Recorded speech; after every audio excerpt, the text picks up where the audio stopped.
তো hey guys, welcome back to the another video. So বন্ধুসকল লৈ এটা বিশেষ গুৰুত্বপূৰ্ণ ভিডিও বন্ধুসকল যিসকল ছাত্ৰ-ছাত্ৰী গুৱাহাটী ইউনিভাৰ্চিটি আন্ডাৰত BA BCom BSc বা MM Com MSc কৰি আছে তো এই সকলো ছাত্ৰ-ছাত্ৰীৰ বাবে এই ভিডিওটো বিশেষকৈ গুৰুত্বপূৰ্ণ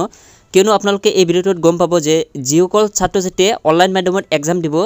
ওপেন বুক এক্সাম সেই ওপেন বুক এক্সাম দিয়াৰ ক্ষেত্ৰত আপোনালোকে নিশ্চয় অৱগত যে আপোনালোকৰ যি এনসাৰসমূহ লিখিব A4 সাইজ পেপাৰত সেই এনসাৰসমূহ লিখাৰ পিছত অৰ্থাৎ এক্সাম শেষ হোৱাৰ পিছত আপোনালোকে সেই এনসাৰ স্ক্ৰিপ্টটো আপোনালোকে PDF বনাই আপলোড কৰিব লাগিব তো এতিয়া কথা হ'ল যে আপোনালোকে এই PDF টো যে বনাব সো কোনটো এপছৰ দ্বাৰা আপোনালোকে বনালে বেছি ভাল মানে আপোনালোকক তাতে এটা লিমিট দিয়া আছে যে আপোনালোকে 5 MB ৰ ওপৰত মানে PDF ফাইলটো বনাব নোৱাৰে সো হেইভাবে মই এই ভিডিওটো বনাইছো আপোনালোকৰ যেটো একদম বেস্ট হেৰি হয় মানে PDF বনা এপছ হয় হেতু আপোনালোকক দেখাই দিম আৰু লাইভ আপোনালোকক দেখাই দিম কেনেকৈ আপোনালোকে PDF বনাব আৰু লগতে আপোনালোকৰ যেটো A4 সাইজ পেপাৰ সেই A4 সাইজ পেপাৰত আপোনালোকৰ ৰোল নাম্বাৰ বা পেপাৰ কোড বা আপোনালোকৰ সাবজেক্ট কোড বা সাবজেক্ট তো এইসমূহ আপোনালোকে কোড লিখিব সো হেতু আপোনালোকে এই ভিডিওটোত গম পাব সো ভিডিওটো আপোনালোকৰ বাবে বহুত ইম্পৰ্টেন্ট হয় ভিডিওটো প্ৰথমৰ পৰা হেকলৈকে চাই থাকিব তো বন্ধুসকল আহক বেছি দেৰি নকৰি আজি ভিডিওটো আমি আৰম্ভ কৰো কিন্তু ভিডিওটো আৰম্ভ কৰাৰ আগত এই ভিডিওটো যদি এতিয়ালৈকে লাইক কৰা নাই প্লিজ লাইক কৰি দিব আৰু আপোনাৰ বন্ধু বান্ধৱীসকলৰ লগত এই ভিডিওটো শেয়াৰ কৰিব আৰু লগতে আমাৰ মিষ্টাৰ অসম ইউটিউব চেনেলটো যদি এতিয়ালৈকে সাবস্ক্ৰাইব কৰা নাই প্লিজ সাবস্ক্ৰাইব কৰিবলৈ নাপাহৰিব এনেকুৱা ইনফৰমেটিভ বা অনলাইন এক্সাম ৰিলেটেড সকলো ধৰণৰ ভিডিওসমূহ আপোনালোকে ইয়াতে পাই থাকিব সো প্লিজ আপোনালোকে সাবস্ক্ৰাইব কৰিবলৈ নাপাহৰিব তো বন্ধুসকল আপোনালোকে নিশ্চয় যোৱাকালিৰ যেটো গাইডলাইন দিছিলে গুৱাহাটী ইউনিভাৰ্চিটিৰ ফালৰ পৰা যে অনলাইন এক্সাম কেনেকৈ দিব সো হেতুটো মই অলৰেডি ভিডিও বনাইছো সো তাতে আপোনালোকক এটা বস্তু দিছিলে যে আপোনালোকৰ যেটো A4 সাইজ পেপাৰ সেই A4 সাইজ পেপাৰ আপোনালোকে কোড কি লিখিব লাগিব সো হেতু এটা টেমপ্লেটও দিছিলে হিয়তে মানে এটা ডেমো হিচাপে এটা টেমপ্লেট দিছিলে তো হেতু আপোনালোকক দেখাইছো নিশ্চয় আপোনালোকে চাই আছে এটো হল ডেমো সো এনেকুৱা ধৰণৰ আপোনালোকৰ লাগিব মানে আস্তানি বা আপোনালোকে এটো প্ৰিন্ট আউটও কৰি ল'ব পাৰে সো এটো হল আপোনালোকৰ যেটো হেৰি ডেমো মানে A4 সাইজ পেপাৰত কোড কি লিখিব লাগিব এটা সম্পূৰ্ণ দিয়া আছে তো বন্ধুসকল আপোনালোকে নিশ্চয় চাই আছে যেটো হেৰি টেমপ্লেট হয় অৰ্থাৎ A4 সাইজ পেপাৰত কোড কি লিখিব লাগিব হেতু মই ইয়াতে জেৰক্স কপি এটা ওলাইছো সো এটা আপোনালোকে নিশ্চয় চাই আছে এনেকুৱা ধৰণৰ আপোনালোকৰ হেৰি হ'ব যদি আপোনালোকে এটো মানে প্ৰিন্ট আউট কৰি লয় আৰু প্ৰিন্ট আউট কৰাৰ পিছত আপোনালোকে এটোত লিখিব পাৰিব কিন্তু আপোনালোকে ইয়াতে চাওক যে কিবা লিখা আছে সো এইসমূহ আপোনালোকে মুছি দিব লাগিব তাৰ পিছতে আপোনালোকে লিখিব পাৰিব সো ইয়াতে প্ৰথমে কি লিখিব লাগিব হেতু আপোনালোকক কৈ আছো ইয়াতে চাওক যে প্ৰথমে দিয়া আছে এটা subject and subject code so আপোনালোকে সাবজেক্ট এন্ড সাবজেক্ট কোড কেনেকৈ লিখিব হেতু আপোনালোকক দেখাইছো এক্সাম্পল হিচাপে তো এটা আপোনালোকে প্ৰথমে কি লিখিব এজ এ এক্সাম্পল মই আপোনালোকক এটা উদাহৰণ হিচাপে দেখাই আছো সাপোজ ধৰি লওক যে আপোনালোকে ইংলিশৰ এক্সাম দিব সো ইয়াতে ইংলিশ লিখিব ENGLISH ইংলিশ লিখিলে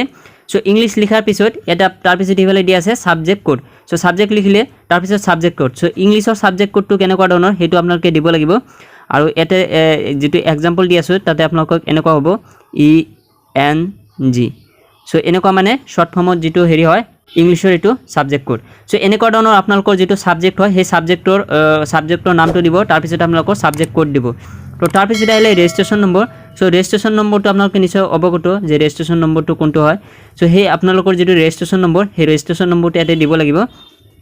তো ৰেজিষ্ট্ৰেচন নম্বৰটো দিয়াৰ পিছত ইয়াতে আপোনালোকে নিশ্চয় চাইছে যে ইয়াতে পেজ নম্বৰ দিব লাগিব সো পেজ নম্বৰ আপোনালোকে সিৰিয়েল বাই সিৰিয়েল আপোনালোকে দিব লাগিব মানে প্ৰথম পেজ 1/10 তাৰ পিছত দ্বিতীয় পেজ 2/10 সো এনেকুৱা আপোনালোকে যিমান কেটা পেজ লাগে হিমান কেটা ইয়াতে আপোনালোকে এনেকুৱাকৈ লিখিব লাগিব সো তাৰ পিছত আপোনালোকে তলফালে যাব মানে যেটো হেৰি লাষ্ট ইয়াতে আপোনালোকে চাব পাৰিব যে ইয়াতে আপোনালোকৰ ৰোল নাম্বাৰ লিখিব দিছে সো আপোনালোকৰ যেটো এডমিট কাৰ্ডৰ ৰোল নাম্বাৰ সো সেই ৰোল নাম্বাৰটো ইয়াতে লিখিব লাগিব সো ইয়াতে আপোনালোকে ৰোল নাম্বাৰ কেটা লিখিব লাগিব ৰোল নাম্বাৰটো লিখাৰ পিছত আপোনালোকে ইয়াতে চাব পাৰিব যে ৰাইট সাইডত এটা অপচন আছে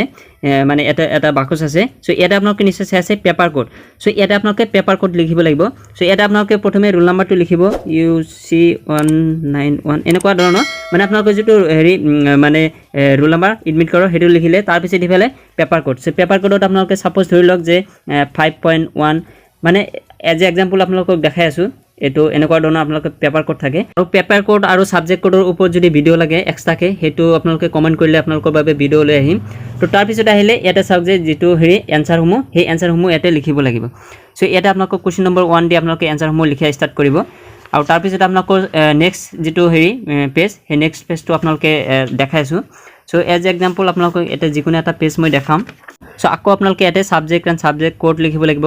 তাৰ পিছত ইফালে আপোনালোকৰ ৰেজিষ্ট্ৰেচন নম্বৰ তাৰ পিছত ইফালে আপোনালোকৰ ৰোল নাম্বাৰ দিব লাগিব তাৰ পিছত ইফালে চাওক যে 2 নম্বৰ পেজৰ পৰা আপোনালোকে ইয়াতে পেপাৰ কোড লিখিব নালাগে সো আপোনালোকে অনলি ওয়ান বা 1 নম্বৰ যেটো পেজ সেই 1 নম্বৰ পেজত আপোনালোকৰ যেটো হেৰি পেপাৰ কোড এই পেপাৰ কোডটো লিখিলে হল বাকি পেজত আপোনালোকে পেপাৰ কোড লিখিব নালাগে তো নিশ্চয় আপোনালোকে গম পালে কোড কি লিখিব লাগিব প্ৰথমে এতে সাবজেক্ট কোড তাৰ পিছত ৰেজিষ্ট্ৰেচন তাৰ পিছত এফালে পেজ নম্বৰ তাৰ পিছত এফালে ৰোল নম্বৰ তাৰ পিছত এফালে কোড নম্বৰ আৰু কোড নম্বৰটো অকল 1 নম্বৰ পেজতহে দিয়া হয় দ্বিতীয় পেজৰ পৰা আপোনালোকৰ কোড নম্বৰ লিখিব নালাগে সো এতিয়া কথা হল যে আপোনালোকৰ যেটো পিডিএফ হে পিডিএফ টো কেনেকৈ বনাব সো পিডিএফ টো বনোৱাৰ ক্ষেত্ৰত আপোনালোকে কোনটো এপছ ব্যৱহাৰ কৰিব একদম যেটো বেষ্ট এপ হয় হেতু আপোনালোকক দেখাই আছো একদম সহজ পদ্ধতি তাত কোনো ধৰণৰ মানে বেমেজালি নহয় একদম সহজ পদ্ধতিত আপোনালোকে পিডিএফ বনাব পাৰিব সো আপোনালোকক দেখাই আছো তো বন্ধুসকল আপোনালোকে নিশ্চয় চালে যে কেনেকৈ কি কোড লিখিব লাগে সো এতিয়া আমি কথা পাতিম যে আপোনালোকৰ যেটো হেৰি পিডিএফ হে পিডিএফ টো আপোনালোকে কোনটো এপছৰ দ্বাৰা বনাব বন্ধুসকল এতিয়া আমি আহক যেটো পিডিএফ বনোৱা এপছ হেতু আপোনালোকক দেখাই আছো বা কোনটো এপছ আপোনালোকে ব্যৱহাৰ কৰিব সো এৰা আপোনালোকে নিশ্চয় চাই আছে যে মই অলৰেডি এটা এপছ ডাউনলোড কৰিছো কাগজ স্কেনাৰ বুলি আৰু এটো আপোনালোকৰ ইউনিভাৰ্চিটিৰ পৰা দিয়া আছিল মানে ৰিকমেন্ডেড কৰিছিলে যে কাগজ স্কেনাৰ আপোনালোকে ইউজ কৰিব পাৰে সো মই এটো ডাউনলোড কৰিছো এটো এপছ একদম ইজি হয় মানে আপোনালোকে সকলোৱে ইউজ কৰিব পাৰিব আৰু এমবিও বহুত কম হয় সো এটো আপোনালোকে ডাউনলোড কৰিব পাৰে সো মই এটো ওপেন কৰিলো সো ওপেন কৰাৰ পিছত মানে ডাউনলোড কৰাৰ পিছত আপোনালোকে যেতিয়া ওপেন কৰিব সো ওপেন কৰাৰ পিছত আপোনালোকে এনেকুৱা ইন্টাৰফেস আহিব সো এটো এপছ ডাউনলোড কৰিব প্ৰথমে সো ডাউনলোড কৰাৰ পিছত আপোনালোকে এটা চাব যে এতে এটা প্লাস পয়েন্ট দি আছে সো এই প্লাস পয়েন্টত আপোনালোকে ক্লিক কৰিব সো প্লাস পয়েন্টত ক্লিক কৰাৰ পিছত ইফালে চাওক যে আপোনালোকৰ কেমেৰাটো অন হৈ যাব সো কেমেৰাটো অন কৰাৰ পিছত আপোনালোকে এটা চাওক যে আপোনালোকৰ যেটো পেজ সেই পেজসমূহ আপোনালোকে স্ক্যান কৰিব পাৰিব সো এজ এ এক্সাম্পল হিচাপে মই আপোনালোকক কেইটামান পেজ স্ক্যান কৰি দেখাই আছো আৰু কিমান এমবি হয় হেতু আপোনালোকক দেখাই আছো সো এটা চাওক যে মই এটা পেজে বাৰে বাৰে মই মানে ক্লিক কৰিম এটা আপোনালোকে কনফিউজ নহব জাস্ট এক্সাম্পল হিচাপে আপোনালোকক দেখাই আছো কিমান এমবি হয় সো এটা আপোনালোকে এডজাস্ট কৰি লব যে কিমানখিনি লাগে সো প্ৰথমে আপোনালোকে এনেকৈ কেমেৰাটো মানে এডজাস্ট কৰিব তাৰ পিছত আপোনালোকে ইফালে চাওক যে মাজত এটা দিয়া আছে ক্যামেৰা বুলি এটা অপচন সো এটা আপোনালোকে ক্লিক কৰিব সো এটা ক্লিক কৰিলে তো ক্লিক কৰাৰ পিছত ইফালে চাওক যে 1 নম্বৰ পেজ হৈ গল মানে 1 নম্বৰ পেজ যেটো হেতু ক্যাপচাৰ কৰিলে সো এটা আপোনালোকে কাউন্ট বিলাক চাইব পাৰিব যে কি নম্বৰ পেজ আহিলে সো 1 নম্বৰ পেজ গল তাৰ পিছত আপোনালোকে এটা 2 নম্বৰ পেজ এনেকুৱা ধৰণে আকৌ আপোনালোকে 2 নম্বৰ পেজটো এটা ক্যাপচাৰ কৰিব সো এটা আপোনালোকে আকৌ ক্লিক কৰিব লাগিব সো ক্লিক কৰিলো সো ক্লিক কৰাৰ পিছত ইফালে চাওক যে 2 নম্বৰ পেজটো হৈ গল সো এনেকৈ আপোনালোকে মানে ক্যাপচাৰ কৰিব লাগিব সো মই ফটাফট আপোনালোকক কেইটামান হেৰি ক্যাপচাৰ কৰি দেখাই আছো তো বন্ধুসকল আপোনালোকে নিশ্চয় চাই আছে যে মই ইয়াতে 15টা ক্লিক কৰিলো মানে 15 যে কপি মই ইয়াতে হেৰি কৰিলো স্ক্যান কৰিলো সো এটা আপোনালোকে নিশ্চয় চাই আছে কাউন্টৰ এতে তলত দিয়া থাকে সো আপোনালোকে স্ক্যান কৰাৰ পিছত ইয়াতে যেটো প্ৰসিড বুলি দিয়া আছে এই প্ৰসিডত আপোনালোকে ক্লিক কৰিব সো এটা মই ক্লিক কৰিলো সো প্ৰসিডত ক্লিক কৰাৰ পিছত আপোনালোকে এনেকুৱা পেজ আহিব মানে আপোনালোকে যি স্ক্যান কৰিলে সো যদি আপোনালোকৰ মানে পেজটো কৰবাত ক্ৰপ হৈছে মানে আপোনালোকে এডজাস্ট কৰিব পাৰিব এনেকুৱা ধৰণৰ আপোনালোকে এডজাস্ট কৰি লব পাৰে যদি আপোনালোকৰ মানে হেৰি হয় কিবা ক্ৰপ হৈ যায় সো এনেকৈ একদম অতি সহজে আপোনালোকে কৰিব পাৰিব সো এনেকৈ আপোনালোকে ক্ৰপ কৰিব সো মই এটা ক্ৰপ নকৰো যেটো এনে আপোনালোকক ডেমো দেখাই আছো তো তাৰ পিছত আপোনালোকে কি কৰিব এটা এটাকে মানে এডজাস্ট কৰিব এডজাস্ট কৰাৰ পিছত ইফালে চাওক যে নেক্সট বুলি দিয়া আছে সো নেক্সটত আপোনালোকে ক্লিক কৰিব সো মই যেটো এতে এনে আপোনালোকক ডেমো দেখাম সো গটিকেটা মই নেক্সট কৰি যাম সো নেক্সট কৰাৰ পিছত আপোনালোকক এনেকুৱা পেজ আহিব আৰু এইখন পেজত তো তাৰ পিছত ইফালে আপোনালোকে এটা বস্তু চাব লাগিব ইয়াতে চাওক যে magic colour 1 magic colour 2 white magic তাৰ পিছত ইফালে দি আছে ব্ল্যাক এণ্ড হোৱাইট তাৰ পিছত গ্ৰে মোড সো ইয়াতে আপোনালোকে কি কৰিব যেটো ব্ল্যাক এণ্ড হোৱাইট এটোত আপোনালোকে ৰাখিব লাগিব ইয়াতে হয়তো আপোনালোকে এটো থাকিব পাৰে বা এটো থাকিব পাৰে সো বাট আপোনালোকে যেটো ব্ল্যাক এণ্ড হোৱাইট BNW এটোত আপোনালোকে ক্লিক কৰিব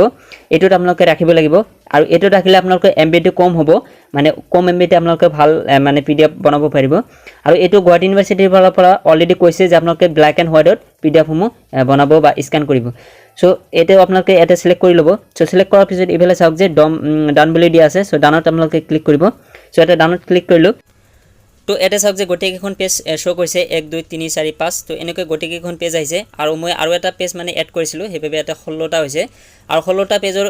মানে এতে এমবি কিমান হৈছে এটা চাওক যে 4.78 সো বহুত কেটা পেজ মই এতে স্ক্যান কৰিছো 16টা পেজ সো তথাপিও এটা চাওক যে 4.78 এমবি হৈছে সো বহুত কম এমবি হৈছে সো তাৰ পিছত আপোনালোকে এতে চাওক যে দুটা প্লাস পয়েন্ট আছে সো যদি আপোনালোকক আৰু পেজ এড কৰিব লাগে সো এই প্লাস পয়েন্টত ক্লিক কৰি আপোনালোকে এড কৰিব পাৰিব আৰু ইয়াতে চাওক যে ৰাইট চিন আছে সো ৰাইট চিনত আপোনালোকে ক্লিক কৰিলে আপোনালোকৰ হৈ গল পিডিএফ টো তো তাৰ পিছত এনেকুৱা আহিব আৰু এটা আপোনালোকে চাওক যে 3 ডট বুলি দিয়া আছে এই ওপৰত সো এটা আপোনালোকে ক্লিক কৰিব সো ক্লিক কৰাৰ পিছত ইয়াতে চাওক যে সেভ এজ পিডিএফ বুলি দিয়া আছে আৰু ইয়াতে সাইজটো দিয়া আছে কিমান এমবি হৈছে সো ইয়াতে চাওক যে হৈ গল তো এটা আপোনালোকে ক্লিক কৰিব সো ক্লিক কৰাৰ পিছত আপোনালোকে ইয়াতে চাওক যে file save to download folder so